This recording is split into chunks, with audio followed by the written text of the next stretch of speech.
Esto es Cosas de Sapiens. De las cavernas a las estrellas. Iniciamos el viaje. Hola, ¿qué tal? Y bienvenidos a Cosas de Sapiens. Yo soy Víctor González y conmigo Maritza Gómez. Hola Víctor, hola Sapiens. También Sergio Velasco. Hola Maritza, hola Víctor, hola amigos de Cosas de Sapiens, bienvenidos a bordo. Y hoy nos acompaña de regreso aquí en estos micrófonos para platicar acerca de un tema candente, vigente y con muchas controversias. Nos acompaña de nuevo el doctor Edgar Pulido, profesor aquí del Centro Unitario de los Altos. Gracias por acompañarnos de vuelta, Edgar. Hola, muchas gracias por la invitación. Seguramente te acuerdas de que Edgar, si nos sigues desde los primeros capítulos, estuvo ya con nosotros hablando de el episodio. ¿Cómo se llamó? ¿Por qué nos gusta enchilarnos? ¿Te acuerdas, Sergio? Uno de los primeros. Bueno, y también hicimos el del huevo. De hecho, el primero fue en la cabina alternativa en el departamento de Sergio. El segundo fue rodeado de 20,000 gallinas. Así que en este ya por fin ya te invitamos a estar en la cabina oficial de Cosas de Sapiens, aquí en el Centro Universitario de los Altos, en donde Edgar es profesor. De hecho, acaba de salir ahorita de una clase para venirnos a acompañar, para platicar de un tema de su expertise. Y es un tema que está en las noticias en este momento. Ha estado recientemente en debate en el Congreso de la Unión en México. Y es un tema que despierta controversias en todo el mundo, en donde confluyen la identidad cultural, histórica, con la innovación tecnológica, pero también agarrado por banderas políticas. Me refiero a la prohibición del maíz transgénico que acaba de pasar en México, tras perder una disputa comercial con Estados Unidos en el marco del Tratado de Libre Comercio, o el TEMEC, el nuevo nombre que tiene este tratado. México prohibió oficialmente la siembra de maíz transgénico, y aquí está el detalle. Yo creo que es una de las cosas importantes. El diablo está entre los detalles. Se prohibió la siembra de maíz transgénico en territorio mexicano, a pesar de que depende cada vez más de maíz importado que es transgénico, lo que hace cada vez más difícil podamos asegurar la seguridad alimentaria, valga ese pleonasmo, y hay varias cosas importantes aquí. Algunos de los eslogans que se han manejado hablan acerca de seguridad alimentaria, pero también están involucradas otro tipo de seguridades, digamos, la biológica, la comercial y la identidad cultural. Vamos a ver si alcanzamos a tocar un poquito de cada uno de esos, pero sobre todo, y para empezar, a mí me parecería que entremos por esta arista del problema, si está de acuerdo, doctor Edgar Pulido. Mi primera pregunta para entrar en el tema: ¿prohibir el maíz transgénico garantiza la seguridad alimentaria y por qué no?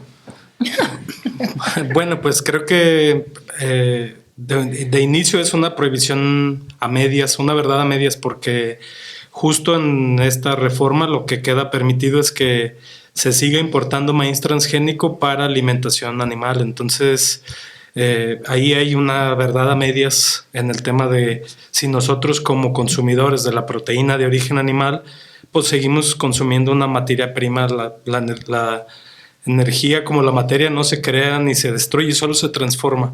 Entonces estos maíces, estas soyas, que además no se ha mencionado, pero más del 90% de la soya que se importa es transgénica.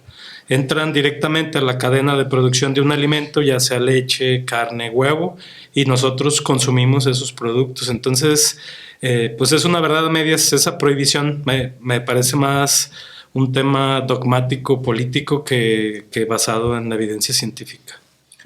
Dijiste algo importante que acerca de, para hacer un contexto así general en el planeta de los sapiens.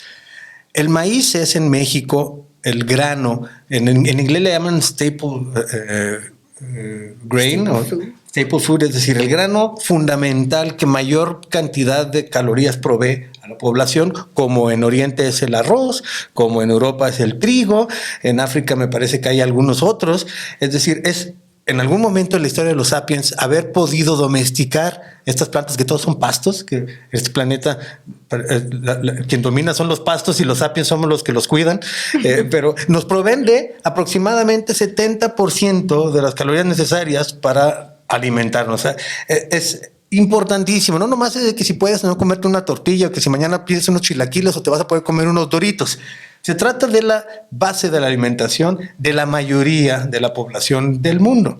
Por eso es un tema tan relevante y delicado, porque se inventó una nueva manera de producir que tiene una variabilidad genética muy tecnificada, la cual, al parecer, a la gente no le gusta.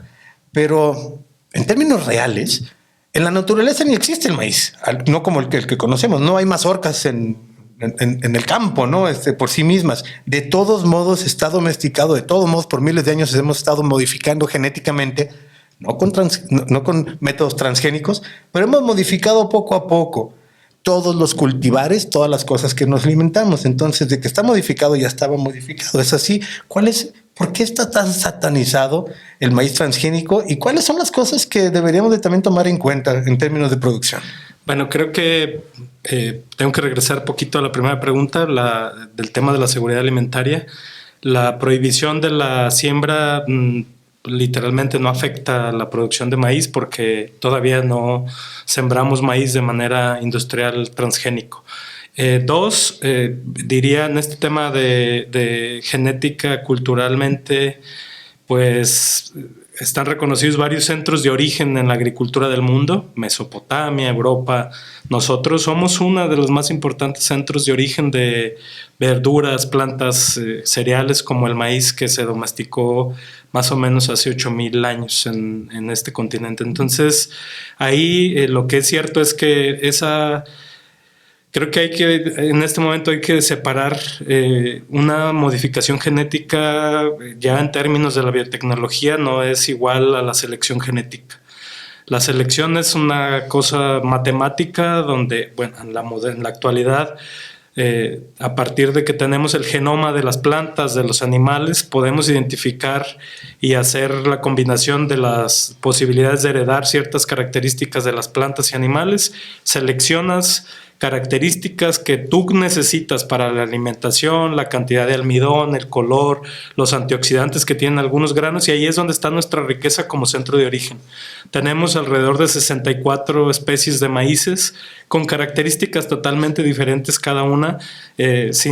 Tú dijiste ya varias cosas aquí, platillos que son casi ceremoniales para los mexicanos, y que para cada uno de esos platillos hay una variedad de maíz, que no es lo mismo comerse un elote de maíz negro que comerse un elote de maíz blanco, que tiene una corteza súper dura en el grano, que además no tiene el sabor, la cantidad de antioxidantes. O sea, no es solamente el tema de si es transgénico, somos modernos o somos conservadores, sino que la identidad agroalimentaria va alineada con un tema de cada variedad de maíz. Las tortillas amarillas en una región del país son muy características, las tortillas de maíz negro, que son tortillas azules, las tortillas verdes de otra variedad de maíces. Entonces, el pozole no es lo mismo que te comas un pozole de un maíz, que literalmente lo pondría como el ejemplo de las palomitas de maíz, ¿no? Tienen unas características que hace que el grano reviente y que tenga no es lo mismo comerte un maíz remojado de esos ya seleccionados a que te comas un maíz esponjado de un grano que está hecho para eso. Tiene una cantidad de almidones y tiene una conformación de la semilla que son totalmente diferentes. Entonces, la variabilidad genética también se reduce cuanto más seleccionados estén los granos o los animales. O sea, la variabilidad genética no se va reduciendo cuanto más vayas seleccionando genes. Y por eso también hay una mayor incidencia de enfermedades y pone en más riesgo la biodiversidad. Esas selecciones y esos cruces de esos maíces originarios va haciendo que haya más variabilidad genética y que permita que se conserven esas semillas desde hace 8,000 años en este país. Entonces, justo esas líneas que tenemos o especies de maíces son el sagrado grial, por decirlo de alguna manera, porque tú de esas líneas, si cruzas 2 líneas puras o 2 especies puras, puedes obtener un híbrido.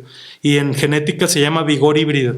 Entonces, tener 2 variedades o especies de maíces, aunque produzcan 8 toneladas de grano por hectárea, y las seleccionadas o híbridas puedan llegar hasta 20 toneladas de grano, pero si tú mantienes esas variedades originales, tú puedes obtener esa vigor híbrido a partir de ellas. De las variedades híbridas van perdiendo esa capacidad y potencial genético. Y además, el riesgo es que, bueno, tienen un registro industrial y tienen una propiedad de una empresa. Entonces, justo ahí es uno de los principales motivos de controversia con estos granos. Los maíces originarios están, desde hace mucho se llegó a un acuerdo en el que el material genético no se puede registrar como una propiedad, sino que es una propiedad del planeta, ¿no? De la humanidad. Tenemos esa propiedad de que siguen siendo recursos naturales, aunque hay esa discusión de si son recursos o no, pero tenemos esos medios naturales, digamos, ese patrimonio biológico, y que justo ahí sí está la garantía de poder seguir atendiendo la seguridad alimentaria, no depender de una empresa, porque sí, claro, ahí justo se da esta discusión de incluso la desigualdad a acceder a medicamentos, vacunas modernas. Y también podría ser el caso que quede registrado en una empresa y dependamos de esa empresa y no sea un patrimonio biológico de la humanidad, sino de una empresa. Además de que son semillas que luego no pueden volver a, o sea, no sirven para pierden su capacidad productiva y genética también. Entonces empiezan a presentar más enfermedades, deformación, aumenta la posibilidad de mutaciones. Entonces, justo ahí está uno de los temas.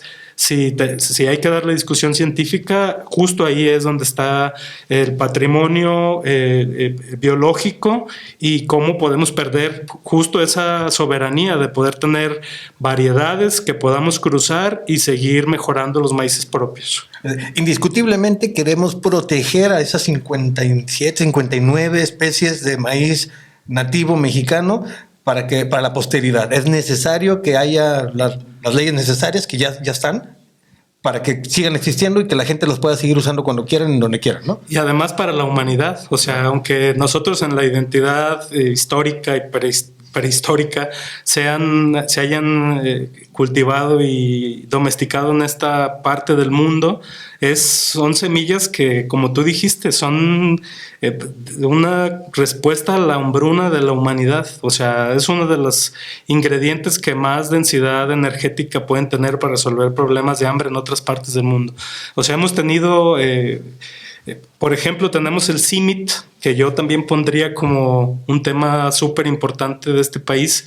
El CIMMYT es el Centro de Mejoramiento de Maíz y Trigo que se fundó junto con la Fundación Rockefeller, y en este país a uno de sus directores le dio el Premio Mundial de Alimentación porque con trigos y maíces de aquí se resolvió una hambruna en el 62 en África, con semillas llevadas de aquí. Entonces justo ese es el ejemplo de lo que tenemos que preservar.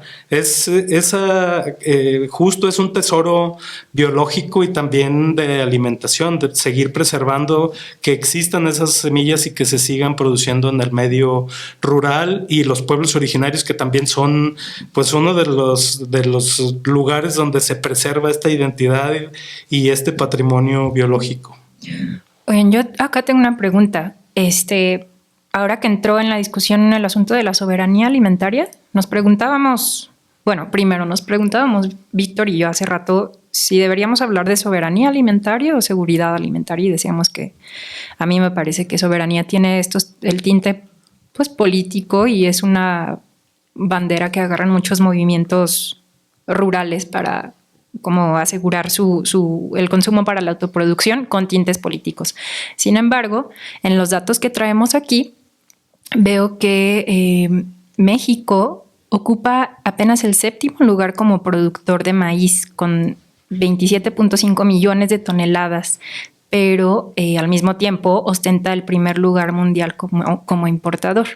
Entonces, ¿cómo está el asunto de que no producimos suficiente maíz para nuestro propio autoconsumo? Y debería estar comprando yo tortilla blanca en lugar de amarilla, ¿o cómo está la cosa? Bueno, creo que ahí justo son tecnicismos. A mí no solo me parece, sino son tecnicismos. La soberanía sí es un llamamiento más político que una postura política de la soberanía, y que se usa en estos llamamientos nacionalistas, ¿no? Pero desde que un país firma un tratado de libre comercio, pues desde ahí está entregando una parte de su soberanía alimentaria. Entonces, si nosotros tenemos un tratado de libre comercio que ha crecido y se ha expandido en nuestro territorio y en toda América del Norte, pues difícilmente vamos a recuperar la soberanía alimentaria porque permitimos que se importe papa, pero mandamos aguacates, pero llegan las berries, pero se va los jitomates. O sea, ese es un tema que justo abandera, digamos, posturas políticas de algunos partidos, de algunos personajes políticos, ¿no? Pero la seguridad alimentaria, esa creo que ha sido mejor definida y cuantificada, y eso es hambre. O sea, la seguridad alimentaria se mide en hambre y en sus diferentes dimensiones. Sí, el abasto, sí, la estabilidad de los precios, sí, la utilización de los ingredientes. Y creo que ahí está justo una parte de lo que yo he dicho. O sea, no es lo mismo hacer tamales con esos maíces blancos que ni van a tener la textura de lo que esperamos de un tamal, a comerte un tamal de un maíz negro que nos va a dar todas esas características organolépticas en las que sí disfrutamos, ¿no? Y creo que entonces justo ahí vale la pena también. Hablamos de los maíces originarios, que son esas 60 y tantas especies, 57, 66, porque hay muchas variaciones en varias líneas de estos maíces. Pero luego también creo que si lo reducimos ahora, ya hablando de lo que se habla comercialmente, maíz blanco y maíz amarillo, ahí está una gran disputa comercial, porque nosotros, por ejemplo, Jalisco es superavitario en maíz blanco. Jalisco sí produce el maíz que necesita para tortillas y tortillas y la alimentación humana, harinas de maíz, etcétera, etcétera. ¿Mucho en esta región? Sí, aquí se produce mucho sobre todo para alimentación de ensilaje, producción de ensilaje. La Ciénega es nuestra principal granero en maíz de grano. Porque hay dos grandes, digamos, variedades, una forrajera y otra de grano. Entonces todavía ahí tenemos que ir haciendo zoom. El maíz es una cosa digna de escribir 10 tratados para poder entenderlo completamente, pero nosotros somos superavitarios de maíz blanco, el consumo humano está garantizado en Jalisco. Nuestro reto en Jalisco es que la alimentación animal, somos el estado que produce más del 35% de la proteína animal y que un ingrediente súper importante energético para alimentar los cerdos, las gallinas y las vacas es maíz amarillo. Y la diferencia entre el blanco y el amarillo es la cantidad de aceite, que es también una fuente de energía riquísima para la alimentación animal, algunos aminoácidos, y entonces ahí está justo la deficiencia en Jalisco es maíz amarillo. Nosotros mandamos maíz blanco a otros estados, Querétaro, Aguascalientes, o sea, somos exportadores dentro del país, pero somos importadores netos de maíz amarillo por la cantidad de animales que tenemos y digamos, la potencia de producción pecuaria que representa Jalisco. Hay que alimentar casi 200 millones de gallinas, 300,000 vacas lecheras, otro tanto de millones de ganado de engorda. Entonces a esos hay que darles maíz amarillo. Y no entremos todavía en la disputa que también se da en varios estados por el tema de la producción de biocombustibles a partir del maíz, ¿no? Entonces justo ahí está la disputa de nuestro maíz entre el blanco y el amarillo, pero tenemos que poner en un capítulo aparte estos maíces originarios, que es donde está nuestro patrimonio biológico. O sea, estos dos maíces literalmente ya son maíces que son la gran mayoría híbridos.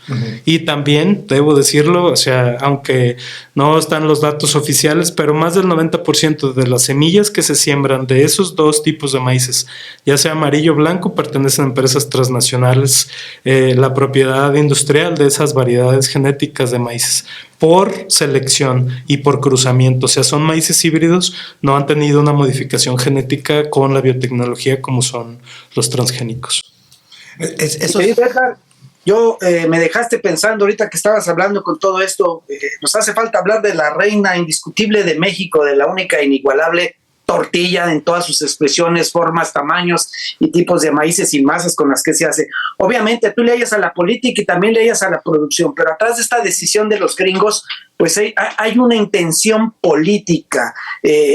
Son millones de tortillas las que consumimos todos los días. Se habla de 75 kilos de tortilla por año que cada mexicano nos echamos ahí entre la taqueada, la desayunada, la comida, la cenada. ¿Qué hay detrás de esta decisión de los gringos? Realmente para decir, cerramos las puertas a este tipo de producción. Pues yo creo que más bien fue el gobierno de México, porque ya estaba ocurriendo de una manera natural el tema del intercambio del maíz y de repente el gobierno mexicano decidió iniciar esta controversia de revisión del TLC y entonces nace a partir del TLC, pero particularmente de lo de la tortilla yo creo que hay necesidad de dedicarle 10 capítulos al tema de las tortillas porque ya no comemos tortillas, o sea, son unos, para mí, desde el punto de vista técnico y tecnológico, son unos hotcakes de harina de maíz. O sea, el tema de la nixtamalización, el tema de la... ya son tortillas hechas a partir de una harina que no necesariamente está nixtamalizada. Y justo también, si revisamos, pues desde hace unos 15, 20 años se medio satanizó la tortilla porque era una fuente de obesidad cuando nos estábamos comiendo unos bollos con grasas hidrogenadas, etcétera, etcétera. Entonces, creo que la tortilla, incluso hay un movimiento pro tortilla por el tema de que se está intentando hacer una norma para poder pues mantener esa forma de hacer la tortilla y la tecnología de la nixtamalización, que justo es esa cocción con cal que hace que en las paredes celulares del grano pueda entrar la cal y entonces le da una estructura que hace que los carbohidratos no entren directos y se haga una liberación más lenta, pero además se enriquece con calcio. Eso está casi perdido, ¿eh? O sea, tenemos que ir a pagar lugares. Rara vez puedes tenemos encontrar que ir de esas, a pagar un lugar hipster que nos digan que es de maíz nixtamalizado. Sí, ya me dijeron de uno y quiero ir a probarla. Pero es azul y son más caras, pero es la de veras, es la real. Pero justo ha quedado un poco ya diluido el tema de qué es una tortilla, porque vayan a las tortillerías de los barrios y están vaciando unos bultos de harina en una revolvedora con agua y eso lo pasan a cocer ahí a la máquina tortilladora. Entonces ahí como hotcakes de harina de maíz. Literalmente son unos hotcakes de harina de maíz. O sea, y aún así ya se me antojó. Pues yo, como soy de pueblo, sí tengo hay una familia que hace tortillas de veras nixtamalizadas y, o sea, sí hay, no son, creo que no hay, particularmente por la tortilla no es el tema, porque además creo que ya en las ciudades ha quedado desvirtuado la calidad de la tortilla y se ha sustituido muchas veces por pan, bollería industrial, pero la disputa está en la producción animal y luego lo que sigue es la producción bioetanol a partir del maíz. Creo que ahí es, también con estas reformas energéticas, pues también va por ahí el tema. No hay unas cosas multimillonarias, no es conspiranoico, pero hay claras señales de que hay intereses también por estos temas de producción de combustibles y sobre todo la alimentación animal. Sí, el maíz amarillo es o una variedad amarilla es las que es susceptible de extraerle combustible. Sí, por la cantidad de almidón que tiene. Sí. Y ahora el problema de los biocombustibles, porque sonaban que eran pues sustentables, puesto que como es una planta que absorbió dióxido de carbono de la atmósfera, después la quemas como combustible, pero saliste neutro. Aunque no es cierto, ¿verdad? Porque también tuviste que meter tractores y también hay una carga de... Pero es mejor que sacar petróleo y quemarlo porque en ese caso pues no absorbiste nada, sino solo sacaste a la atmósfera. Pero el problema es que después vamos a tener que decidir a quién le vamos a dar el maíz, si a las máquinas o a la gente. Y esa es una de las razones bioéticas por las cuales hay controversia con respecto a los biocombustibles que salen de maíz amarillo. Y a ver, vamos a ver si lo entendí bien. Lo que se prohibió es sembrar maíz transgénico en territorio nacional mexicano. Sí. Pero sí se puede usar. O sea, le puedo seguir dando maíz amarillo a las vacas. Animal, sí. ¿Y de dónde viene? De Estados Unidos. Todo. La gran mayoría, más del 80% viene de Estados Unidos, sobre todo del Midwest, que es donde más se produce, los estados pero ¿por qué? ¿A poco son más buenos o son más eficientes sus métodos de producción por hectárea?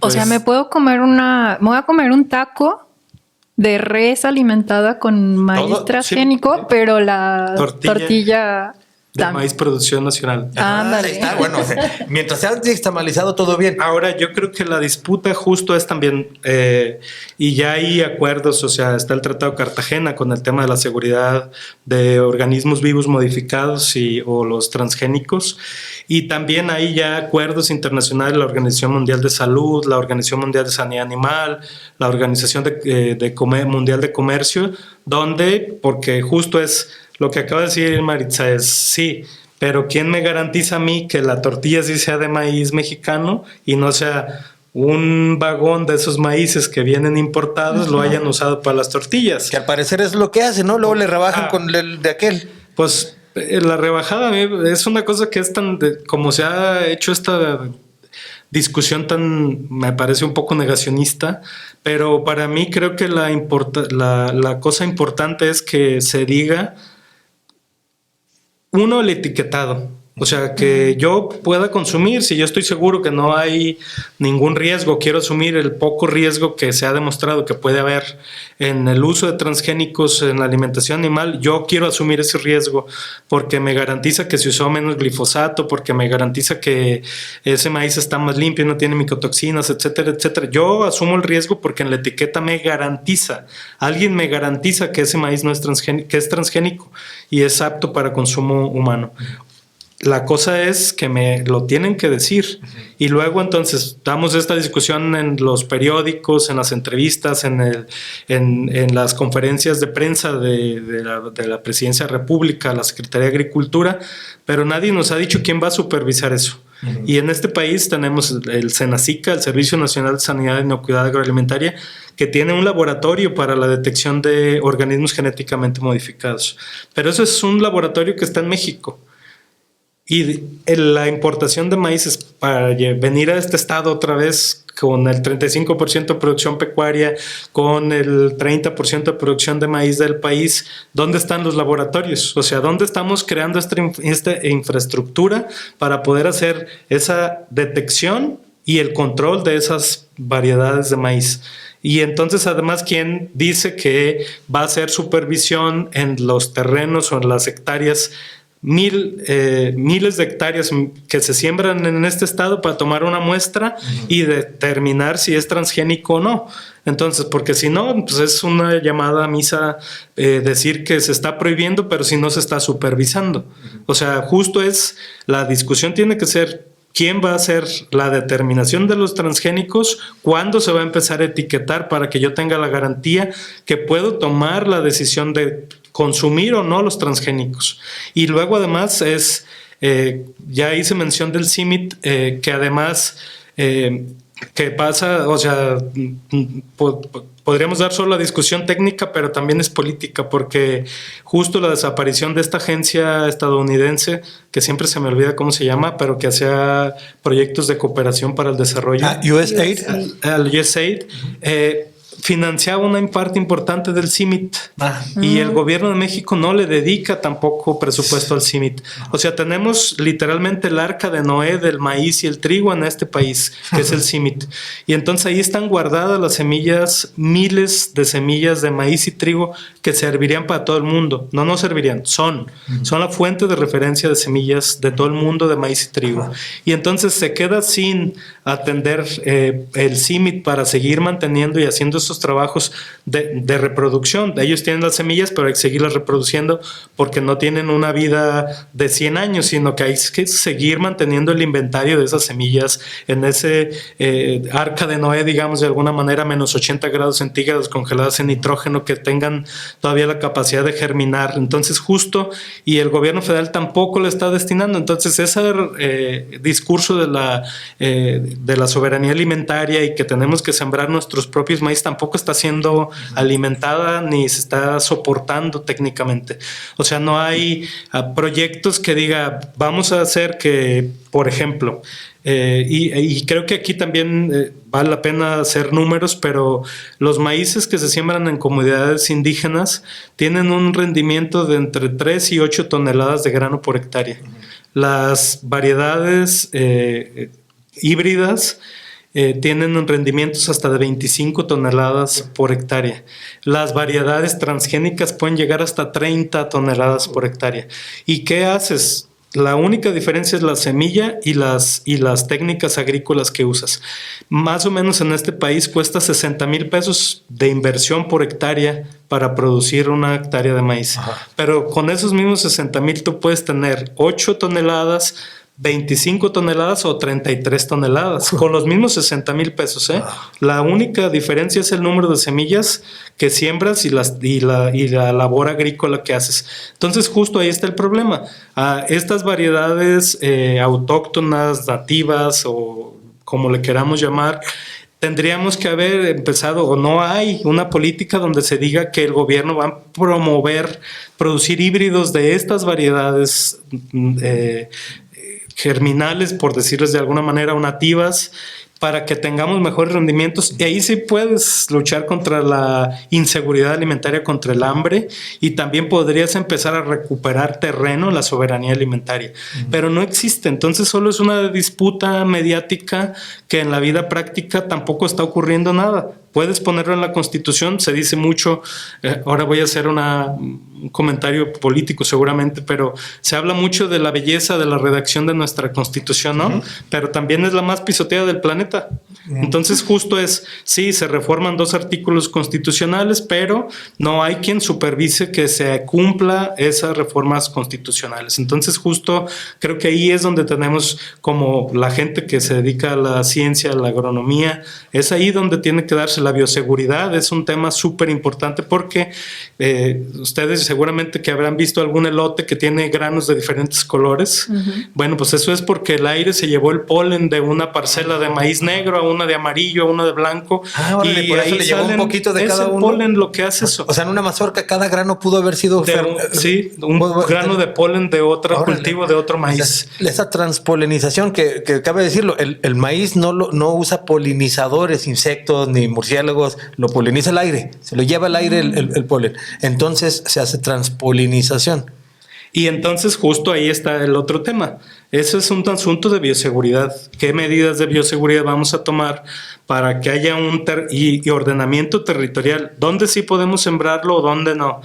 O sea, porque si se va a hacer experimentación, el aire es capaz de llevarse granos de polen de maíces transgénicos y contaminar a estos maíces nativos, y luego la empresa puede recurrir y decir, esto es propiedad mía, porque yo la tengo registrada. Porque van a encontrar genes en maíces nuestros. Analizan y ven, este grano tiene genes de los que yo patenté. Sí. Ese sí es un riesgo muy grande. Ahí está también un biológico tema y económico. Y ahí sí, todavía un paso atrás de la soberanía alimentaria y 10 pasos atrás contra el hambre, porque si tú ya ni puedes cultivar, si tus maíces ya tienen esos genes y la empresa decide recogértelos porque es su propiedad industrial, o vas a pagar regalías como si fuera una canción por sembrar estos maíces que tienen unos genes de los transgénicos. Entonces, sí existen esos riesgos a la seguridad biológica de las variedades nativas. Entonces, y sabiendo que nada es blanco y negro, y en este podcast buscamos... ¿El maíz? Bueno, también sí hay, pero es azul. No cayendo en los extremos. En este podcast nos gusta encontrar los claroscuros también, porque es en la problematización en la que encontramos o aclaramos más las ideas. Entonces, si se prohibió sembrar maíz transgénico en México, es para proteger esta transpolinización. ¿Qué no? Entonces es bueno que mejor lo siembren ellos y nos manden el producto. Yo a veces aquí lo que digo es, tú crea los pollos, a mí mándame las pechugas. ¿No es mejor que ellos se lleven el riesgo y a nosotros nos manden el producto? ¿O qué tiene de malo? Ellos no tienen riesgo porque no tienen las variedades nativas que tenemos nosotros. No tienen nada que temer. Allá es literalmente el maíz se lo llevaron de aquí. Sí. O sea, entonces justo no tienen ese riesgo porque no tienen ese patrimonio biológico a que les contaminen y les desaparezca. Y además también lo que tiene... Y yo me gustaría hacer un paréntesis así pequeñito del tema de los transgénicos, porque también me parece que esa satanización de los transgénicos pues ha sido como demasiado violenta, porque digo, yo pongo en mis clases son de sanidad e inocuidad y uso el ejemplo de los transgénicos porque uno de los temas que vemos también es la bioseguridad en temas de transgénicos.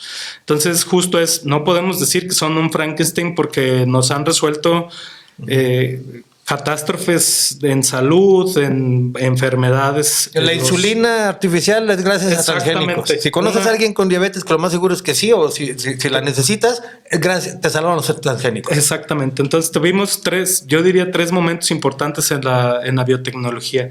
El primero, entender que la información genética se pasaba por genes. Y luego descubrir en qué genes estaba qué tipo de información para producir la insulina, para producir el color del pelo, lo que sea, los proyectos de genoma de la humanidad y de las diferentes especies. Y tres, las técnicas moleculares que literalmente son un editor genético, ¿no? Tú puedes cortar con enzimas una porción de un gen para tales características y lo insertas en otra especie, que es lo que pasa con la transgénesis. Tú pones un gen de un mamífero, que es donde se produce la insulina, y se lo pones a unas bacterias. Luego eso te produce por toneladas de insulina. Le quitas todos los riesgos sanitarios y de alergias que puede ser extraer la insulina de un cerdo, de una vaca, de diferentes animales. Sería como hacer un trasplante, ¿no? Un trasplante como de un órgano, literalmente. Pues todos los riesgos que tiene trasplantar un órgano de otra especie, pues los tiene en la transgénesis. Entonces creo que justo hay que tener estas medidas de bioseguridad y son las que no estamos discutiendo. O sea, estamos discutiendo todo lo demás, acusando porque nos va a quitar la soberanía, porque son un Frankenstein. No, tenemos muchos ejemplos. Por ejemplo, la vacuna de COVID, haber tenido esa capacidad de hacer una vacuna rápido, pues es gracias a haber identificado qué proteínas con qué genes y hacer una vacuna rápido que no causara enfermedades y que fuera más efectiva en la respuesta genética, de saber dónde cortar y que esa sea la respuesta inmune. Entonces, los transgénicos son una maravilla y han sido una herramienta maravillosa en la medicina y en la producción de alimentos también. Entonces, yo creo que justo es que tengamos la capacidad de tomar la decisión de consumirlos o no, y que tengamos la capacidad de proteger el patrimonio biológico del país. Y eso es haciendo diagnóstico, o sea, literalmente es como hacer PCRs para diagnosticar enfermedades, la presencia de enfermedades, porque los genes esos se encuentran con una PCR. Entonces tú encuentras esos genes, esos transgenes con una PCR y dices, este producto lo tiene o no, se nos salió de control y está contaminando los maíces originarios, y lo determinamos de esa manera. Habrá que eliminar esas semillas, pedirle al CIMIT, pero al CIMIT hay que ponerlo en el centro de la discusión para rescatarlo. Como ese sagrado queremos cuidar, hay maneras. Exactamente. Y de hecho ya está la infraestructura, ya está el conocimiento, el trabajo, ya está el lugar, ya están congelados, ya lo tenemos ahí. Hay que cuidarlos. Exactamente. Ahí es la manera de preservar y asegurar hacia el futuro. Infraestructura y recursos técnicos. Y esa no la veo en las noticias. Eso no lo habíamos escuchado hasta aquí en Cosas de Sapiens. Ya rápidamente, ya para cerrar, de todos modos, esta prohibición no asegura o no garantiza que no vaya a haber en otro momento otro tipo de organismos, porque dice transgénicos. Y hay otras maneras de editar genéticamente. Por ejemplo, uno modificado con CRISPR-Cas9. Eso no está incluido en esta prohibición. Pero esa es una edición más, lo que haces es sustituir prácticamente la misma porción, una defectuosa por la porción que está correcta. Okay. No estás metiendo un gen de otro organismo, no es trans. Ahí es literalmente un editor, un corrector, yo diría un corrector. Okay. Porque se usa justo para eso. Por ejemplo, podría cortar en trisonomía 21, cortar el gen extra y entonces atiendes que no se vuelva a replicar en esa línea familiar, por decirlo de alguna manera. Okay. Es más bien una edición. ¿Y es menos riesgoso para los términos de, por ejemplo, de las patentes, de la bioseguridad, de la transpolinización? Sí, porque la CRISP se usa incluso para hacer transgénesis. Tú puedes cortar esa porción de un gen y meter la otra ya con otra biotecnología. O sea, son complementarios. Diría que son herramientas, pero la transgénesis, tú puedes meter genes de otra especie con diferentes técnicas moleculares. Y esa sí es una propiedad intelectual que les costó millones de dólares y que si tú por algo lo usas, tienes que pagarles. Sí, es una patente de registro industrial. Por ejemplo, la resistencia a algunas enfermedades y plagas en las plantas. Lo que hace es, metes unos genes de alguna bacteria que es resistente a... produce alguna molécula que hace que sea repelente a algunos moscos, a algunos gusanos, al maíz, pero esa es una ya propiedad industrial tuya. Porque ya le buscó esa empresa, le invirtió y le encontró. Y entonces también es otra de las cosas que se disputan, ¿no? ¿Se usan más o menos glifosato? Menos, porque si los haces resistentes a las plagas vas a usar menos pesticidas. Sí. Sí, porque antes usábamos más o usábamos otras cosas que eran peores. Que están prohibidas ahora. Pues bueno, es complicado, pero es interesante tener un poquito más la perspectiva, no solamente lo que veamos por encimita de las noticias, pero hay maneras de cuidar esto que sí es muy valioso, que es el patrimonio biológico de los sapiens, de los granos fundamentales que nos ayudaron a salir de las cavernas y que lleguemos a las estrellas. Ha sido gracias a que vencimos el hambre y pasamos de ser unas cuantas tribus en el este de África a poder resistir todos los climas del planeta gracias a los granos fundamentales. Sí. Y este país es cuna de origen de uno de los más importantes, que es el maíz, aunque también trigo, pero bueno, sobre todo maíz, es fundamentalmente. Entonces, claro que es un tema que nos interesa mucho y nos interesa mucho también saber en dónde encontrar unas buenas tortillas.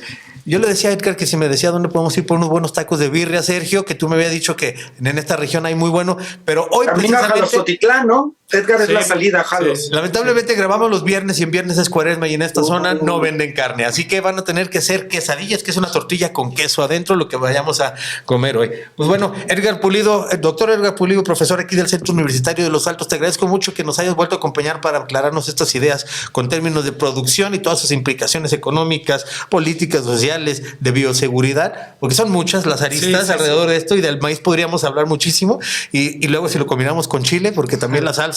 Bueno, ya más me está haciendo agua la boca. Para que sepan, es que estamos grabando mediodía, ya se está antojando todo esto. Edgar, muchas gracias por acompañarnos. Al contrario, muchas gracias a ustedes. Y muchas gracias, Maritza. Sergio, un abrazo. Hoy vamos a cambiar la frase de salida. Dime. Hoy vamos a decir: la tortilla no se crea ni se transforma, solo te deforma. Con eso cerramos. Síguenos en redes sociales, Cosas de Sapiens. Si te gusta lo que hacemos, suscríbete, comparte, y si no, bienvenido al debate. Terminamos. Te esperamos en el próximo viaje. Cosas de Sapiens es producido por el Centro Universitario de Los Altos de la Universidad de Guadalajara.